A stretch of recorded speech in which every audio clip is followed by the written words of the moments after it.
What's up, everyone? Brandon here with Wake Productions, coming at you with my continued coverage of this Type 65 coupe-R from Factory 5. It's obviously a Daytona replica. In this one, we're going to be going over the powder coat a little bit and probably some of the suspension and brakes. So here we go. Obviously, as you can see, the chassis is powder coated. So you went with Lee, right? We did. Pristine powder coating. Pristine Lee's powder doing coating? all of it. All of it? All So what all are you having powder coated? Chassis, suspension parts, a lot of sheet metal. Lots. That's just a little bit. He already has a lot of it. Wheels. What else? A lot of little, Little minutiae. Yeah, little things. And I think you had him do these control arms, right? Yeah, we redid those. They came and they were fine, but they had some weld slag, some rough spots, and it was kind of thin. They look a million times better now. It's kind of hard to get all the car in the picture here, but so it's like a metal flake, dark gray. Yeah, it's Cadillac gray. So Cadillac gray? In the sunlight, it kind of lightens up, and in the dark, it's kind of a gunmetal sort of graphite color. Very cool. Three stage, so it's primer, powder, and then a clear. So it's thick stuff. And you can see all the holes that we pre-drilled, so, or at least he pre-drilled. I keep saying we. I was here from moral support, but he got it powder coated after, so you don't get any of that burn mark or anything like that. It'd be super easy to rivet all the panels. Yeah.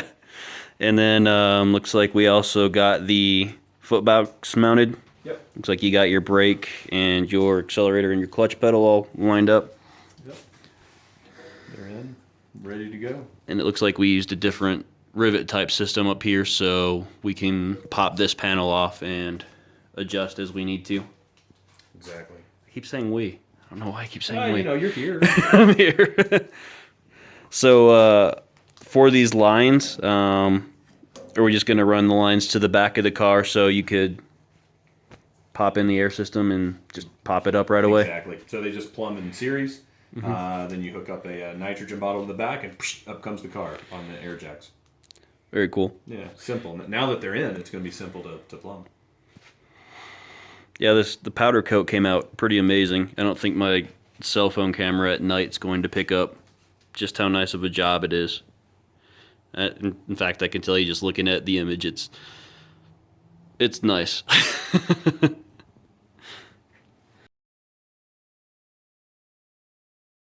Persuasion. And they are ever so slightly. Yeah, it just doesn't want a seat. Well, that's unfortunate.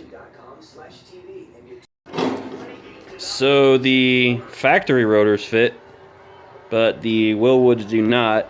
However, we have a Mosier rear axle over here, and the Willwoods fit on that. So the problem ended up being that Austin was used to the 05 and up hubs, whereas these are a 79 to 04 hub. And on the 79 to 04 hub, when you're installing the longer ARP bolts, you need to drill out the holes with a 39/64 inch drill bit. He didn't know that, and there weren't instructions that came with it, so as he was used to the newer stuff, he just went ahead and pulled them through, and it caused the actual studs to splay out just enough so that we couldn't fit the Willwood rotor on. So as you can see, our shenanigans deformed the crap out of the mating surface, which is why the studs were not nice.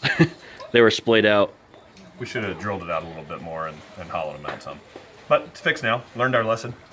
So it looks like the way that the brake mounting bracket comes into contact here with the spindle, so it's never going to be able to tighten in. So we're going to have to go in and file down, I guess, the inside of the spindle here, right? Is that what we're going to do? Same on this side. Same thing on that side? Same exact thing. They're trying to occupy the same space. Right there. Are you sure it's not supposed to be flip the other direction? Yeah, they're the same. Okay. The same. So you can see as they were, or as he was tightening the bolt, that's where it was eating into. So it's going to start grinding her down.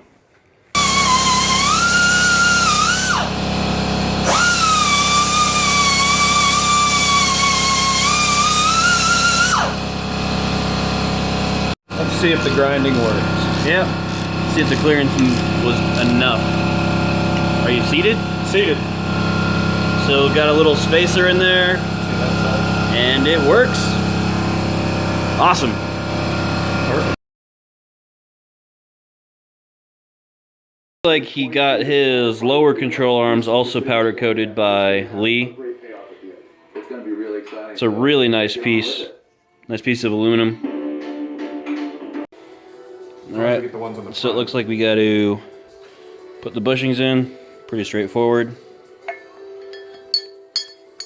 Press it through, and then for greasing, looks like we have these little Zerk connections. We'll then throw it in the lower control arm mount, and then you can see where it mounts to the chassis. Button. Okay, now go. Alright, so I'm probably using way too much grease for this, but just gonna slide. Yeah, I'm using too much grease. Well, I'm gloating because I got my side in. No, it did go on this side. Oh! So. Winner, winner. That was easy. I just jinxed us. Shit. Yeah, don't do that. You know better. Yeah. I'm ready, and obviously put a towel under him to protect him from this edge so we didn't wear off any of the powder coating. Got ready on both sides, so now we got to get that top one on, or at least started. Yeah. Probably lower the car a little bit and then jack the rear end up and see if we can't get it to align. So ran into another little snag. The 1/4 inch spacers can't quite fit, so we're gonna have to file it down and make it work. So after we filed for about 20 minutes, it didn't make any headway. It's about 12:30 tonight, so we're gonna wrap this up tonight and maybe hit it again next weekend or something. Probably so. Yep. It's not going anywhere. Them in, but you wanted to take it out because there wasn't enough room to run the line on this guy? There's not a lot of room here. It barely clears for the vent. So it's a -6 to half MPT, and we're going to switch it to a -6 to -6 for the vent. So give us a little bit of clearance, make us feel a little more comfortable. Otherwise, everything's And fine. these are Mustang straps you use to secure it, right? Fox body Mustang straps, reshaped, Reshaped. repurposed, and powder coated by Lee, and they turned out nice. Looks like your dog found a rock. That's great. That's fitting. Are you eating it? Yeah.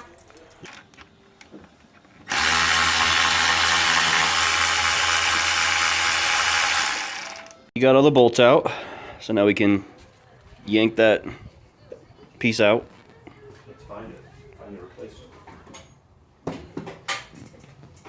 2 A1000s. What are they rated to each? For E85, I don't know. Like, Good question. pump gas is what, 1,000 each? I assume that's what they call them, 1,000? So for E85, 600 each? I'm guessing 700, 750 each for E85 maybe. Okay. More than enough for us. Yeah, you're gonna pulley up with this one, aren't you? Yeah. Probably quite a bit.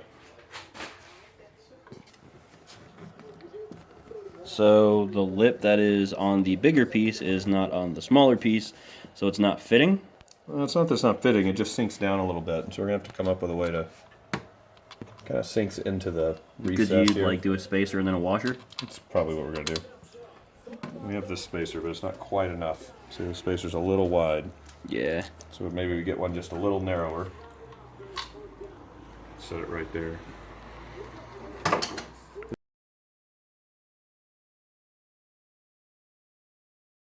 And out of an expediency of time, because I don't want to mess with it again, I just asked the guys at Full Tilt Boogie to put them in before they shipped it. Okay. So we got these hubs, and they're Timken. Timken hubs. Timken hubs from Full Tilt Boogie Racing, and they came with the studs already put in, so hopefully We'll try it again. we don't run into any more of these shenanigans. Yep. This project would not be possible without Snap-on. Or me being fat. 258 pounds. It's like 200 man-pounds. Yeah, it helps when What is it, 258? 258. It helps when I can just lean all my fatness onto it. That is a nice wrench. Could not have been cheap. It was not. But you know what? Torque wrenches, I think, are You want the something- accuracy, yeah. I want snap-on for that. You're just an elitist who hates Harbor Freight. Hey, I'm fine with the Harbor Freight for certain things. The torque wrench is not being one of them. So now you're cinching it down, and then you're going to put the caliper on. Yeah, let's cinch it down so we know that the rotor's flat and flush as we test fit the caliper and shim it. This is going to take a while, so I'm not going to record the whole thing. So test fit's good. Obviously, there's a little bit of drag on the brake pad, so when he spins it, hold on. Does not look like we have any clearance issues whatsoever, even though we don't have any shims in the damn thing. Which I don't believe. I think this is a lie. It's a lie. I told you it's because I installed it. No, we just have one shim. So I shimmed left to right, one tiny shim to start, and Oh yeah, it nailed it. Back there, it's perfect. Yeah. Man, if everything could have gone this easy, Good we would have been God. done that first day. Man. Well, Works. torque that one down and move on. Yep. So unfortunately, we didn't get as lucky on this side, so we're going to have to run another shim down in here, which will move the bracket out and get that brake pad off of rubbing on the rotor. So we had to Dremel down this section right here, obviously, and then trying to get some of these washers to lay flush. I'm going to have to file them down on one of the edges, just so it seats properly and doesn't just crush the washer. Alright, so now they're filed down. As you can see, they lay flush, so going to put some red Loctite on the threads, and I believe the torque value required was 65 foot-pounds. A whole lot better. Right, so got the rotor hat on. I don't know why I called it the roller hat. It's a caliper. But looks like we are not dragging on either the inner or the outer pad.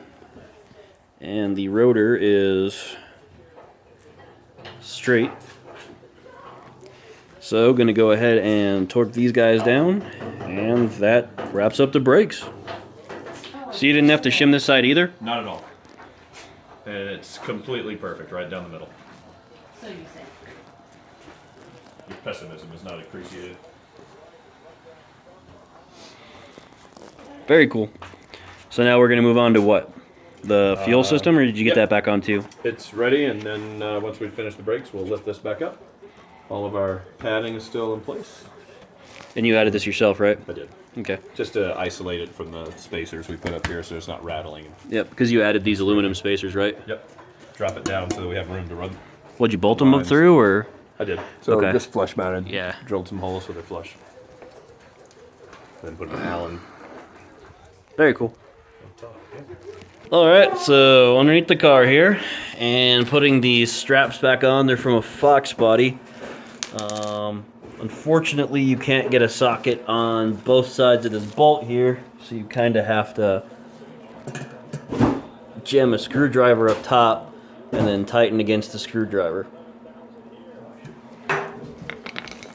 So these are from the old car? So these are from the old Mustang, and what we're trying to do is try and find brackets to mount our flexible line.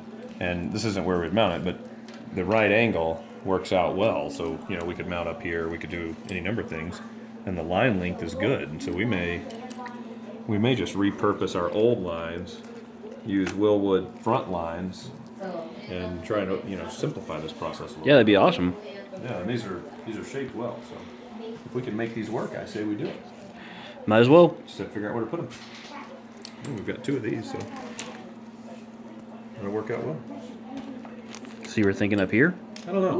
We need it out of the way of the spring and everything, so we'll have to I think you want it in the spring. think about it. Just mount it right through the middle. Just Maybe right through the middle of the squirt out spring. here, Yeah. And it'd be great, because then if this pinches it, it could automatically Lubricate itself yeah, and slip out. and take all the paint off. Yeah, it's really good. It'll add excitement. That's what we're after. We're after excitement. So gonna run it up along there, through that section, and then back up to here. Yeah, we'll on put the a- frame. Put a hard mount tab here. We'll Yep. tighten this down so it'll be off of the shock a little bit. And that'll keep it clean. Run it along the axle. Dash 12. Dash 12. So it's like a $500 box with the fuel fittings, and you went with the Sterilite. Yep, start light. Start light. Yep. Dash 12, dash 10, dash 8, and dash 6. I don't know that you have enough dashes. Dash 14, And you got it all through 4. Summit? This all came from Summit. It was easier that way. I mean, Summit will pre-cut some links for us. It would help if I opened it first. Probably. There's some of the small guy there. Yep. But they'll all match. Nice and flexible. And I like start light hose.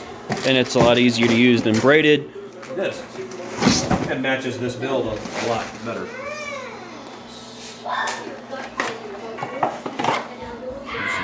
There's some baby dash 6. $500 with a fuel hose. I'm really just going to use this as a drinking straw. So. You should put that directly into the Stranahans or whatever it is. Yes, exactly. See if he eats it. That'd be a great test. That's what you should run the car on, is Is Stranahans. start light Stranahan's proof. So that wraps up the video for today. In the coming episodes, we're going to be taking down the top end of the motor. We're also going to be running the fuel lines that I showed earlier and probably finishing up the brake lines here soon. So if you like videos like this, be sure to subscribe because I'm going to be covering more of it here in the future. And thanks for watching, and you guys have a good day.